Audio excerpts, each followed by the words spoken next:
Welcome to The Definitive Wrap, where we report the truth about American exceptionalism. We love our flag, we love our country, and we believe in America.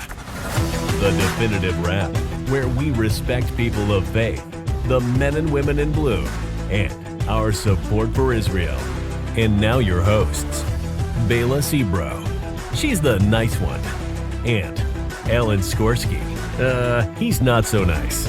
But together they are The Definitive Wrap. I'm Alan Skorsky with my co-host Bela Sebro, and welcome to The Definitive Wrap podcast. Thank you, Vin News, for hosting our shows. Since the first week of November, we saw political earthquakes in different parts of the world. Exhibit 1. In Virginia, all it took for Democrats to get sent packing in the recent elections were 3 words: critical race theory, a curriculum that indoctrinates young students that America is a racist country, and that if you are white, you are inherently racist, and if you are black, you are inherently a victim. Democrats and the media pushed back against this narrative, but the voters weren't fooled. Unfortunately, the ADL has been a vocal supporter of this racial indoctrination. Exhibit 2.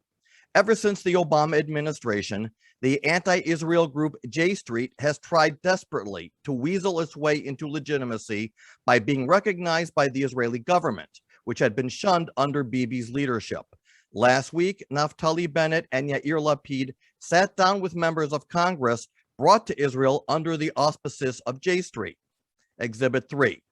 At last week's Republican Jewish Coalition Conference, former Ambassador Nikki Haley took a swipe at AIPAC by raising the specter of disassociating from politicians who supported the Iran deal, opposed the U.S. Embassy move to Jerusalem, and is embraced by anti-Semites who support the BDS movement. She said, quote, "Your pro-Israel group should have absolutely nothing to do with them," a reference to AIPAC's decades-long strategy of being bipartisan. We will discuss these topics and related issues with today's honored guest, the award-winning senior editor-in-chief of the Jewish News Syndicate, Jonathan Tobin, whom Bela will give a proper introduction to in just a few moments. Bela? Thank you, Alan. Yes, there has been much unrest this month. Just this month alone, it's been pretty bad. Terrorists backed by Iran attempted to storm Baghdad's green zone after losing in Iraq's national elections. Israeli intelligence prevented Iranian ordered attacks on Israeli tourists and business people in Tanzania, Senegal, and Ghana. Israel's Iron Dome intercepted a drone launched out of Gaza by Hamas as the Iranian-backed terrorist group continues to advance its drone program. A terrorist group backed by Iran attempted to assassinate the Iraqi prime minister, launching 3 drones carrying explosives at his residence in Baghdad. Iranian-backed terrorists are continuing to hold hostage U.S. Embassy staff in Yemen. And the FBI sent an advisory memo to U.S. companies warning of the threat from Iranian hackers. This is just the tip of the iceberg. We've got to prevent Iran from acquiring a nuclear weapon and address their missile program and terrorism. And Nikki Haley is the one for that job. We are lucky to have with us again Jonathan Tobin, award-winning journalist, editor-in-chief of JNS, a senior contributor for The Federalist, and a columnist for the New York Post, Newsweek, and Haaretz, and host of the new podcast, Top Story with Jonathan Tobin. Jonathan, welcome again to The Definitive Wrap. Thanks so much, Bela, and to Alan. It's a pleasure to be back with you. Jonathan, we have so much to discuss today. And so I would like to start with your recently featured column on President Biden's neutrality on infrastructure of the war against Israel. You wrote, by choosing not to oppose UNRWA's efforts to delegitimize Israel, officials are sending a signal to Palestinians that they don't need to accept the reality of Israel, which is in reverse of former President Trump's stand. You question, and I quote, "Does an American refusal to oppose a document that essentially calls for Israel's elimination matter as much as a warm embrace of leaders?" Jonathan, what is the answer to that and why? Let's delve into that, please. Well, I think the context here is that the Israeli government, for understandable reasons in terms of the needs of the state of Israel, as well as the political needs of both Prime Minister Naftali Bennett and Foreign Minister Yair Lapid, is trying to stay as close as possible to the Biden administration and to have as good relations with Washington as possible. Of course, every Israeli prime minister has that as a priority. And they have been engaging in very warm embraces and exchanging loving statements with Biden administration officials. Just the most recent was the arrival in Israel of UN Ambassador Linda Thomas-Greenfield. Lots of eyewash about how everybody loves each other. Interestingly, at the same time, Iran and Special Iran envoy Robert Malley was in Israel. To speak with Yair Lapid, Bennett wouldn't sit down with him. That was the one exception to this, because there's no point in speaking to somebody who is, was not merely a critic of Israel, but somebody who is basically an ally, somebody who was very soft on the Iranians and an advocate for appeasement. But the point is, we have all this high-level diplomacy going on. Israel's trying to stay close to the Americans. But at the UN, there was a vote on the United Nations Relief Works Agency, the refugee agency that is devoted solely to quote unquote helping the Palestinians, while all the other refugees in the world have a separate agency, and the Palestinians have their own agency. And the point about these two agencies is that the UN High Commissioner for Refugees has as its goal to resettle and help refugees, actually resettle and help refugees. UNRWA is there to keep the Palestinian refugees in place, and there they have remained for nearly 80 years to be political props in the war against Israel. UNRWA is basically, as I said, is the infrastructure of the conflict. Infrastructure is a very big, it's a buzzword today in American politics, but there's no better word to describe it. And the under the Trump administration, the United States rightly pulled its funding of UNRWA, saying they're part of the problem. They are the problem. They're not part of the solution. The Biden administration, with its blind commitment to multilateralism, has gone back in supporting UNRWA as it's gone back to supporting the anti-Semitic United Nations Human Rights Council. And in this vote, they actually didn't vote against a document which basically called for the Palestinian right of return, which is indistinguishable from calling for the end of Israel as a Jewish state. And I said, this matters more. All the signals that Biden has been sending to the Palestinians, not that he has any expectations that he's going to make peace. He's not dumb enough to think he can do that. The Palestinians have rejected peace all along, but rather than, as his predecessor did, trying to jolt them into reality and force them to accept the reality of Israel and to negotiate with Israel as it is, and recognize things like, that Jerusalem is the capital of Israel. Biden is planning on opening a consulate in Israel for the Palestinians, I might add, in West Jerusalem, in the part of Jerusalem that has always been part of Israel, which is kind of nuts. But it's part of this idea of trying to lay the groundwork for a two-state solution that the Palestinians don't want, and that will never, for the foreseeable future cannot happen. And this is exactly what keeps intransigent strong within the Palestinian people. Their political culture is just, it is linked inextricably to the war against Israel, to the 100-year-old war against Zionism. And to the extent that Biden is paying attention to the Palestinians in Israel at all, it's to actually encourage the continuation of that war rather than to discourage it. Right. Jonathan, you wrote about J Street, the recent trip to Israel, and Ben Cohn, who also wrote in JNS about the Democratic Socialists of America who want to revoke the membership of Jamaal Bowman. And Jamaal Bowman is who I want to talk about. The others on the trip included Barbara Lee, who has always been anti-Israel. I know that in the past, when NORPAC has had mission days to Washington, she would not even meet with the members. Mark Pocan from Wisconsin is a real bad Israel basher, but they all went for a free trip to Israel. But Jamaal Bowman, he's who I want to focus on. I follow him on Twitter. So he went to Yad Vashem, And I have quote, and he was, talking about how bad the Holocaust is, the victims. And then he sent a tweet out to Representative Paul Gosar from Arizona, who, from what I understand, is also a headache for Republicans and for the Jewish community.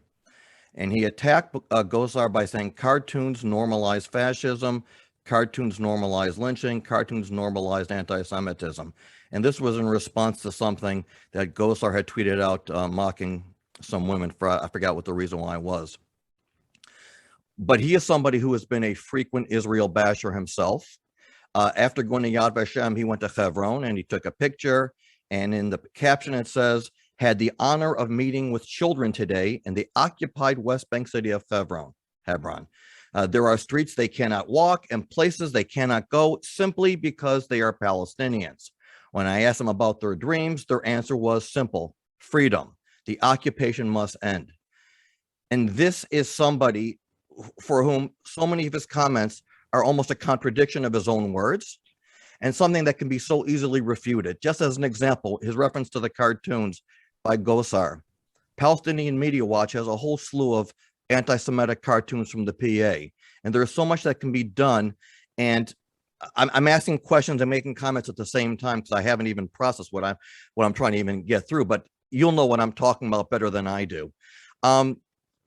He should be so easily sat down with because he's contradicted himself. He's not like Ilhan Omar or Rashida Tlaib, who are just unapologetically anti-Israel. They make no secrets about it. Whereas Bowman makes so many contradictory statements of his own that it almost seems to me like somebody needs to be sitting down with him and saying, you said X, but here's a contradiction Y, and so on and so on. You make sense of what I just said because you're smarter than I am, and I'm sure you'll have a great answer. Well, I think that, you're right that Jamaal Bowman, who considers himself a member of the squad, along with AOC and Omar and Tlaib, but he's a congressman from New York. He has some Jewish constituents, and so he is all over the place. And yes, it would be helpful if the Jewish community could really have a strong dialogue with him. I don't think J Street is the right group for that, because they're reinforcing his sort of intersectional faith about the Palestinians being oppressed and that the occupation is the problem. It's a complicated conflict. And I'm not saying that, that the Palestinians, even those who live in Hebron, don't face challenges, but, their goal is to get rid of the Jews who live in Hebron. That's why they don't go on some streets, because the Jewish neighborhood, and it just becomes a no-go zone because it's conflict, because the Jews there are in danger. The Jews in Kiryat Arba near, next door are in danger. That's the nature of that. And he needs to be educated about that. The context there is that, the J Street mission to Israel, you're right, a lot of Israel bashers got a free trip to Israel where they could pose with Palestinians, but they also got meetings with Lapid and Bennett. Bennett would not meet with J Street officials, just with the members of Congress that J Street brought over. Lapid met with J Street. I think, it's sort of, there was a reason why Israeli ambassadors and the Israeli government for the last 12 years did not meet with J Street, because it understands that J Street, although it claims it's pro-Israel as well as pro-peace, it's supposedly still Zionist. It is a consistent Israel basher. Its job, as it sees it, is to work against the interests of the Israeli government and to push for pressure. That's why it was created. It's sort of a rump of the Democratic Party, and it's there to back policies which go against the will of the majority of the Israeli people. So I think it's a foolish game that the Israeli government is playing by playing footsie with J Street. Certainly, members of the Israeli government, should always meet with members of Congress, no matter where they are, no matter who they are. I don't criticize that at all. That's necessary. I don't know that Bennett was, and Lapid were giving the message that they needed to hear amid all of this eyewash about how everybody loves each other. But I think it was an unfortunate, decision to sort of give J Street a boost. It's an organization that to some extent is still irrelevant, even though it certainly has a lot of friends in high places right now in Washington. It has never been able to elbow out AIPAC as it always wanted to do, because it just doesn't have the support. It doesn't, it doesn't represent anything and anybody that, and its views are really marginal to the reality of what's going on in the Middle East.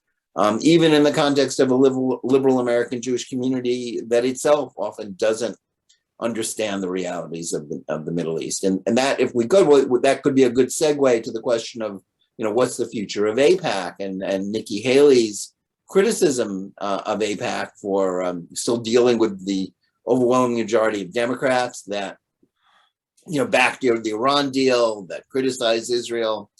My sentiments about this are, I think we have to understand something. I think everything that Nikki Haley said was to some extent right. Of course, Democrats haven't been held accountable by AIPAC or by pro-Israel voters. That's because most of their voters don't prioritize Israel or buy into some of these myths about Israel, the situation. But we can't really, we can't get rid of AIPAC. It can't be just, Republican Jews and Democratic Jews. It doesn't work. As much as the RJC, the Republican Jewish Coalition, does excellent work and is really a force for Israel, and as much as, the two parties, as I've said and written before, have exchanged identity in the last 60 years, where, used to be the Democrats were more or less the pro-Israel party, the Republicans who were divided between people who cared about it and people who just didn't care about it at all. Today, Republicans are lockstep pro-Israel party. They are basically almost unanimous in their ardent support for Israel. That's due to a lot of factors, some good work by Republican Jews, as well as the fact that evangelical Christians are more ardent Zionists than most American Jews. And Democrats are deeply divided between sort of an aging mainstream establishment that still pays lip service to being pro-Israel and a younger, it's a generational divide as much as anything else, a younger group where the left-wing activist base has bought into intersectional myths that hold that the Palestinian war against Israel is the moral equivalent of the struggle for civil rights in the United States. And that has led to the fact that, a lot of Democrats are really not pro-Israel at all. Some are gone all the way over to the apartheid state lie and opposing Zionism, like some members of the Squad. But we need AIPAC because the conceit of AIPAC, from the 1970s and 80s to this day worked. It's not, the formula doesn't work as well as it used to. Because of the failings, the divisions within the Democratic Party. But the idea was to get Americans throughout the political spectrum, liberals, conservatives, Republicans, and Democrats, to befriend members of Congress or politicians who might become members of Congress, talk to them about Israel, get them to go to Israel, educate them about how it's good politics as well as good policy to support Israel. And thereby you create a bipartisan consensus on behalf of Israel. That was genius, and it worked for a long time. It's not working as well anymore because the activist base of the Democratic Party, is against Israel. And yet we can't scrap it because the goal of making all Jews or all supporters of Israel Republicans isn't going to happen. That's just not going to happen. Whatever the merits of that case might be, it won't work. The two parties have repeatedly exchanged power over the last 30 years in Congress and the White House. That's not going to change. Every time, as I like to say, every time anybody wins an election in this country, they think it's the start of a 1,000-year Reich, but it's not true. They're going to lose next time. Just as the Democrats were, very in great, we're celebrating that they had conquered the government in November 2020, and they'll never lose again. Well, guess what? They're going to get shellacked in the next midterms. And, unless Biden wakes up, Democrats are going to have a hard time holding the White House in 2024, no matter who the Republicans nominate, even President Trump, although that would set up, a rather interesting and bizarre rematch.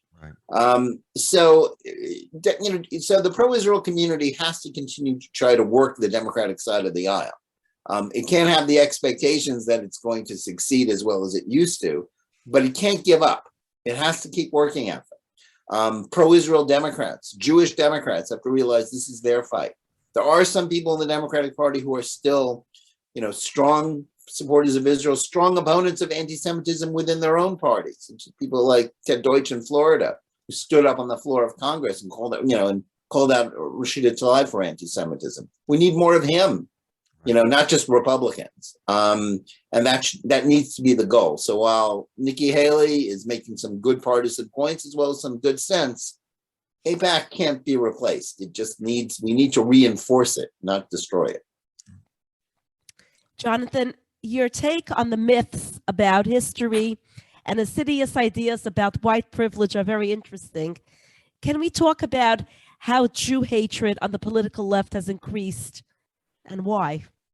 Yeah, I think this is so important. Indeed, I think that the whole discussion about critical race theory and intersectionalism is in some ways, it is the most important issue facing the United States, and as well as the most important issue facing American Jewry, even though a lot of people, sometimes I get pushback, why do you keep writing about it all the time? It's because I think it's essential. The point here is that a nation that hates itself, that is rejecting its founding ideas, that it comes to believe that it was conceived in sin, and that buys into this racialist view of the world where everybody is defined solely by their skin color and background, and divided into groups of either victims or victimizers, depending not on who they are or what they've done, but on their background and their skin color. This is antithetical to the whole idea of America and of American democracy. America hasn't always been perfect, quite the contrary. We have faced tremendous challenges about race, slavery, and that continues. But the arc has always been towards freedom. The arc has always been, towards more liberty.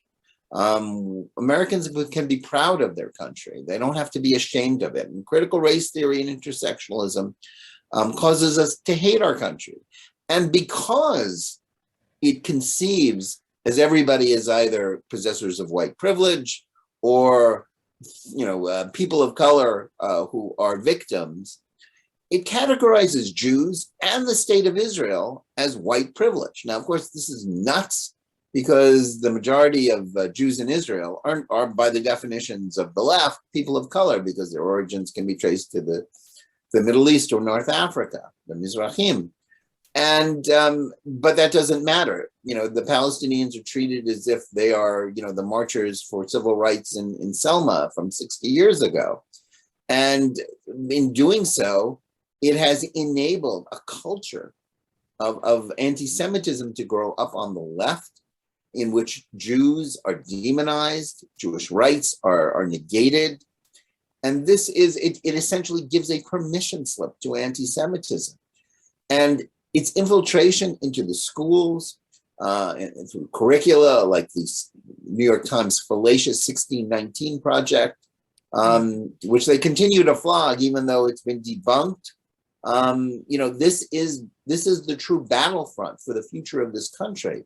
And let's understand it. An America that hates itself is going to hate Israel too, and Jews. So that's why we have to fight it. And as much as we can schrei Gewalt in this business a lot, the results in Virginia showed that when this nationwide pushback against critical race theory indoctrination, which is being insidiously pushed through the schools, even though the liberal media keeps telling us it's not a real thing. I mean, they're gaslighting us on that. It is a real thing. Teachers training, books and libraries, books and courses, it's all there. And what happened in Virginia was that became the defining issue for an election in which the Democratic candidate, the former governor, Terry McAuliffe, said the parents don't have the right to say what's being taught in the schools. And the electorate said different, even in a state whose demography the experts had told us had made it irrevocably a blue state, that it had just been flipped. It used to be a Republican state, then purple, and now it was going to be a blue state forever. Well, it turned bright red earlier this month because of this issue. And it shows, democracy, it works. It's not a spectator sport, unlike, what many people sometimes seem to think. You can't just watch it on TV. You have to get out. You have to get involved. What happened in Virginia showed that when people get out and get involved, outrageous things, even when they're backed by the federal government. We have the Attorney General sending out a directive saying that basically parents who are protesting at school board meetings are the moral equivalent of domestic terrorists, because in the Biden administration and in the liberal media right now, basically anybody who pushes back against any of their narratives is an insurrectionist, fascist. But what happened in Virginia showed that, these battles aren't irrevocably lost. We hear a lot of pessimism and defeatism from people saying, oh, the system is rigged, it doesn't work. Well, you know what? You push back, and you have the issues on your side, you can win. So, Jonathan, I do want to recognize something also that you said. There are Democrats who are pro-Israel, and they're genuinely pro-Israel.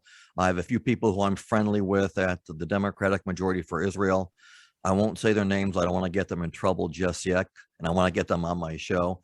But there are issues, for example, going back to Greenblatt and the ADL and supporting Black Lives Matter and critical race theory because they want to try to cement some type of Jewish-Black relationship. There are Black groups who are very pro-Israel, and there are Black groups. Remember when we spoke in the summer, that rally that you had in Washington, there were two speakers from the Black community who were incredibly pro-Israel, and it frosts me that if the ADL wants to have a relationship with the Black community, why isn't he going and speaking with people like them instead of people like Black Lives Matter and advocates for critical race theory? Well, it's an important point. The ADL, as I like to say, it's the one national Jewish organization that actually still has a job to do. We have a lot of organizations, some of whom are really, they're past their expiration date. They're obsolescent. ADL still has a job fighting anti-Semitism, monitoring anti-Semitism. We need it. Yet under Jonathan Greenblatt, its current director, who succeeded Abe Foxman several years ago, it has become basically, a Democratic Party proxy. It's about liberal politics. It's not about its job. And it's interesting because in the last few months, I've been very critical of Greenblatt, to put it mildly, over these last few years. But he's been starting to recognize that anti-Semitism is a problem on the left. I think he mischaracterizes it in some ways, but, good for him. He's finally recognized that this is a potent threat to American Jews, for anti-Semitism everywhere. But yet the ADL is still endorsing groups like, working, making common cause with groups like Black Lives Matter, and treating critics of critical race theory as if they're all white racists, buying into the liberal media's gaslighting about critical race theory. And as long as it does that, his rhetoric about left-wing anti-Semitism is meaningless, because that's the infrastructure of left-wing anti-Semitism. It's critical race theory. And opposition to it is not racism. Opposition to it is opposition to anti-Semitism. It's support for the values of this country. And, his stand on this is, to put it mildly, quite disingenuous. Jonathan, we just have a few more minutes left, so I would like to go back and talk a little bit about AIPAC. You wrote that their formula, and you mentioned a little bit about it before too, their formula was conceived in the 1970s. It worked then, and it achieved success in the 1980s, but it is no longer working. And in fact, Nikki Haley's demand that AIPAC should snub Democrats who aren't fully supportive of Israel won much applause at the recent Republican Jewish Coalition in Las Vegas.